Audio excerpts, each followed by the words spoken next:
Salut les amis et bienvenue dans cette nouvelle vidéo consacrée à la programmation orientée objet en PHP. Comme promis dans cette vidéo, nous allons créer maintenant notre première classe, créer également nos premiers objets. Croyez-moi, ce sera fun et vous allez voir également, ce sera très simple. Première des choses, je me suis rendu au niveau de ce dossier-là, Learn PHP OOP, et c'est dans ce dossier que je pourrai mettre l'ensemble de nos classes qu'on va créer par la suite, ok? Donc, libre à vous de créer également un dossier, que ce soit au niveau de votre bureau ou au niveau du répertoire dans lequel vous mettez très souvent votre code, ok? Donc, à ce niveau-là, je vais tenter de l'ouvrir avec mon éditeur Visual Studio Code en tapant ici cette commande-là, code-r et taper ici un point. Ok, cela va permettre de dire tout simplement, je souhaite ouvrir ce dossier-là au niveau de mon éditeur. Et vous voyez que ce dossier-là est ouvert. Si par exemple, je crée rapidement un fichier que j'appelle hello.php, automatiquement, je vais avoir ici ce résultat-là à ce niveau-là. Et je peux modifier mon fichier hello.php. Donc là, c'est très souvent ce que j'utilise lorsque je suis en train de coder. J'utilise aussi Sublime Text comme éditeur de texte. Donc là, par exemple, je vais essayer de fermer ce projet-là. On va essayer rapidement de fermer ceci. Si je voulais ouvrir ce dossier au niveau de Sublime Text, dans mon cas, j'ai un raccourci. Je tape simplement Subl ou bien Sub comme Sublime Text et je mets ici un point et il va ouvrir ce dossier également au niveau de Sublime Text. Ok. Donc vous, dans votre cas, si vous n'avez aucun de ces raccourcis-là, ce que vous pouvez faire très souvent, c'est faire un glisser-déposer. Ok. Donc, si je viens par exemple ici, et c'est ce dossier que je veux ouvrir au niveau de Sublime Text, vous n'aurez qu'à faire un glisser-déposer au niveau de Sublime Text et il va l'ouvrir pour vous sans problème. Pareil pour Visual Studio Code, un glisser-déposer et il va l'ouvrir. Ok? Ou bien vous utilisez vos méthodes habituelles pour ouvrir un dossier ou un fichier au niveau de votre éditeur. File, Open Folder ou Open File, ainsi de suite. Ok? Donc là, j'ai voulu vous parler de cela pour ne pas que lorsque après je fais par exemple ici code-r suivi d'un point pour les vidéos à venir, que vous soyez un tant soit peu perturbé. C'est juste pour ouvrir le dossier Learn PHP OOP au niveau de cet éditeur là. Donc, on va maintenant ici commencer par supprimer premièrement ce fichier hello.php. Au niveau de Linux, je peux faire rm-rf pour pouvoir le supprimer. Alors les gars, désolé pour tout ce qu'on a vu. Cela n'a rien à voir avec PHP, mais j'avais préféré vous le montrer avant ici de commencer afin que personne ne soit perturbé. Pour ceux qui ne sont pas familiers avec Ubuntu par exemple, qui est la distribution Linux que j'utilise. Donc là, on va créer une classe personne. Cette classe, comme on l'avait dit, va représenter une maquette et elle va nous permettre de dire par exemple qu'est-ce qui représente une personne dans notre cas. On va faire très simple, on va dire qu'une personne a un nom, un prénom et un âge. Ok? Donc ici, je vais créer un nouveau fichier. Donc je peux cliquer à ce niveau-là et je vais appeler ce fichier personne.php. Très souvent pour les classes, vous donnez simplement le nom de votre classe.php. Donc vu que je veux créer une classe personne, je mets ici personne.php. Vous êtes libre d'appeler ici votre fichier comme vous le souhaitez. On aurait pu mettre ici toto.php et créer une classe personne à l'intérieur. Cela allait fonctionner. Mais par souci de convention, si votre fichier est censé contenir une classe personne, quoi de plus normal que de l'appeler ici personne.php. D'autres personnes préfèrent mettre ici .classe.php pour spécifier clairement qu'il s'agit ici d'une classe, ok? Mais moi, je vais mettre simplement dans ce cas personne.php. Auparavant, j'aimais mettre .classe.php, mais maintenant, après avoir utilisé plusieurs frameworks et ainsi de suite, je crois que personne.php simplement fera l'affaire. Ok, donc tout est question de préférence. Vu que c'est du code PHP, on va commencer par mettre ici PHP. Je vais essayer d'augmenter un peu ceci afin que vous puissiez mieux voir. Pour créer une classe, on met premièrement le mot-clé classe et on met ensuite le nom de notre classe. Dans mon cas, ce sera ici personne. Donc, rien qu'en mettant ça, je viens ici de définir une classe personne. Si vous voulez déclarer une classe personne. Comme on l'a dit, au niveau d'une classe, on aura ici des attributs qui vont représenter des propriétés, des caractéristiques.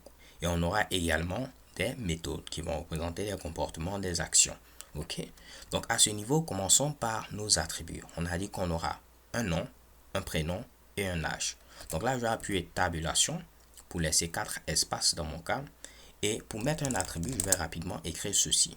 Auparavant, lorsque vous écrivez ici vos variables, si c'est par exemple ici non, vous écrivez ici non, vous mettez ensuite la valeur et ainsi de suite, ok? Mais en ce qui concerne ici les attributs, on va mettre pour l'instant ce truc là public. Ne vous inquiétez pas parce qu'on va revenir là-dessus. Je vais vous reparler de ce qu'on appelle les modificateurs d'accès.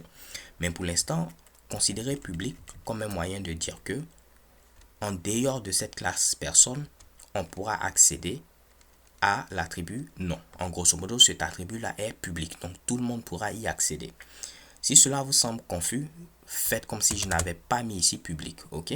Ou bien on peut même mettre ici var afin de ne pas expliquer ce Mitsubishi là. Je vais mettre ici var et tout le monde sera content. Donc j'aime mettre mes différents noms en anglais. Vous avez vu ici personne, je n'ai pas mis ici personne comme ceci. Vous êtes libre de mettre cela en français ou en anglais. Vu que j'ai commencé en anglais, je vais continuer en anglais. Donc pour le nom, ce sera ici last name. Donc je vais mettre prénom d'abord qui va représenter le first name. Ensuite, on aura le nom qui va représenter ici le last name. Et après, on aura ici l'âge. Donc je mets ici âge. Ok. Donc là, j'ai utilisé la notation snake case. Vous êtes libre d'utiliser la notation camel case également. C'est-à-dire chaque nouveau mot avec une lettre majuscule. Ok. Je vais pourquoi pas rester avec cette notation camel case là. Donc là, on avait auparavant seulement une classe, mais maintenant on vient de lui donner ici des attributs. Pour dire qu'une personne doit avoir ici un prénom, un nom et un âge. Ok? Donc on a défini ici notre classe. Voyons voir maintenant ici comment créer un objet à partir de cette classe-là. Parce qu'on a dit premièrement, on crée la classe et après grâce à la classe, on pourra créer autant d'objets qu'on le souhaite. Donc je peux descendre ici pour créer un nouvel objet de cette classe personne. Donc pour créer une instance de cette classe personne, pour instancier cette classe personne, on va mettre tout simplement ici new suivi du nom de la classe. Ok? Donc en mettant ici new personne, new en anglais veut dire nouveau. Donc je viens de créer tout simplement une nouvelle personne. Vous voyez, c'est très simple. Donc là, je viens de créer un nouvel objet de cette classe personne. Je vais stocker pourquoi pas ce Mitsubishi là au niveau d'une variable, ok, que je vais appeler ici honoré.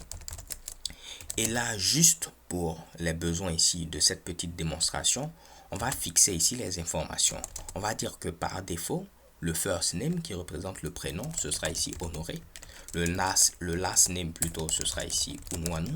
Et l'âge, on va mettre ici mon âge qui est tout simplement 156 ans. Ok? Donc, vous voyez que pour l'instant ici, j'ai mis les valeurs en dur. Ce n'est pas quelque chose qu'on fait, mais juste pour cette première démonstration, on va faire comme cela. Donc, par défaut, c'est honoré, Unwanu pour le prénom et 156 ans pour l'âge. Maintenant que nous avons une classe, un objet, voyons voir comment accéder ici à un attribut. Donc, si je veux accéder par exemple à cet attribut-là, last name, comment est-ce que je procède? Je vais prendre mon objet qui est ici honoré. Je vais mettre ici cette flèche-là. Pour représenter cette flèche, c'est très simple. Vous mettez le moins, ok, suivi ici du signe supérieur, ce qui représente cette flèche-là. Et ensuite, vous mettez le nom de votre attribut. Dans mon cas, je veux afficher le last name, donc je mets ici last name. Remarquez quelque chose de très important. Je n'ai pas mis un dollar ici, ok? J'ai mis tout simplement ce Mitsubishi là, ok? Donc, honoré.lastname, je vais l'afficher, donc je vais mettre simplement echo. Et pour éviter d'avoir ce petit pourcentage à la fin, comme je vous l'avais montré dans l'une des précédentes vidéos, je vais rajouter ici ce PHP end of line, ok?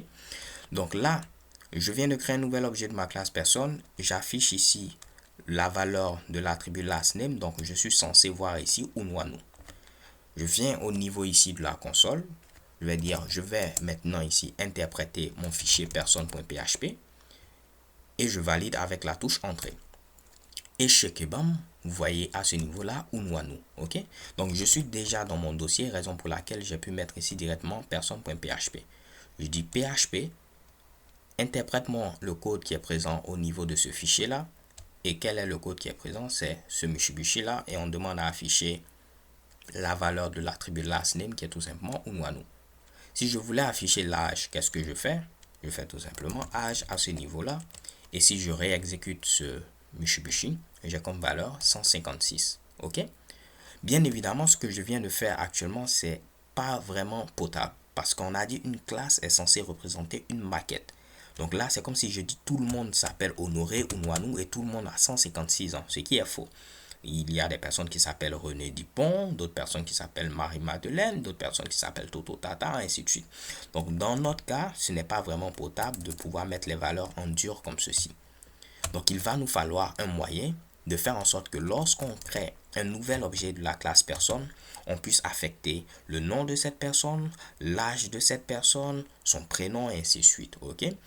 Et pour faire ce Mitsubishi, nous aurons besoin de ce qu'on appelle ici le constructeur. Ok? Pour ne pas compliquer les choses, je vais m'arrêter à ce niveau-là pour cette vidéo.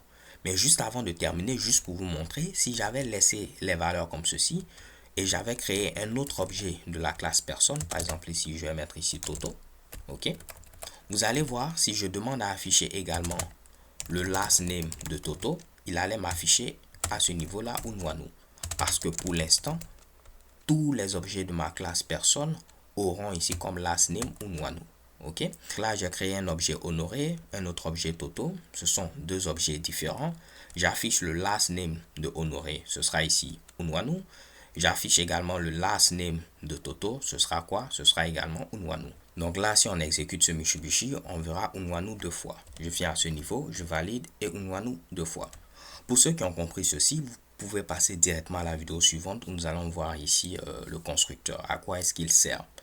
Mais juste pour être sûr que tout le monde est sur la même page, à ce niveau-là, je vais essayer de matérialiser ce qui se passe. Ok? Donc là, on vient de créer une classe personne. Donc c'est comme si j'étais à ce niveau-là. Oups, je vais tenter d'agrandir ce Mitsubishi. C'est comme si j'ai créé ici ma classe personne. Donc je mets ici P comme personne. Et j'ai dit qu'une personne aura ici un nom. Ensuite, une personne aura un prénom. Et une personne aura ici un âge. Mais je ne me suis pas arrêté là. J'ai dit que toute personne aura également comme prénom Honoré, comme nom Unwanu et comme âge 156. Donc là, j'ai hard codé les valeurs. Ok? Donc j'ai eu à mettre les valeurs ici directement. Donc comme nom, ce sera ici Unwanu. Comme prénom, ce sera Honoré. Comme âge, ce sera ici 156. Ok? Donc ce qui fait que après, lorsque je viens ici et que je crée un objet Honoré, automatiquement cet objet-là aura comme nom Unwanu, comme prénom Honoré, comme âge 156. Je crée un autre objet, ce sera pareil. Je crée un troisième objet, ce sera pareil. Donc ce qu'il faut faire, c'est ne pas hard-coder ici la valeur, comme c'est le cas actuellement. Ok? Mais essayer de faire en sorte que lorsqu'on crée un nouvel objet de la classe personne, on puisse ici donner le nom, le prénom, l'âge, afin que pour chaque personne, ce soit quelque chose de différent. Et comme je le disais, c'est ce qu'on fera au niveau de la vidéo suivante grâce à la notion de constructeur. So thanks for watching, j'espère que vous l'avez apprécié. Je vous donne rendez-vous à la vidéo suivante. Peace.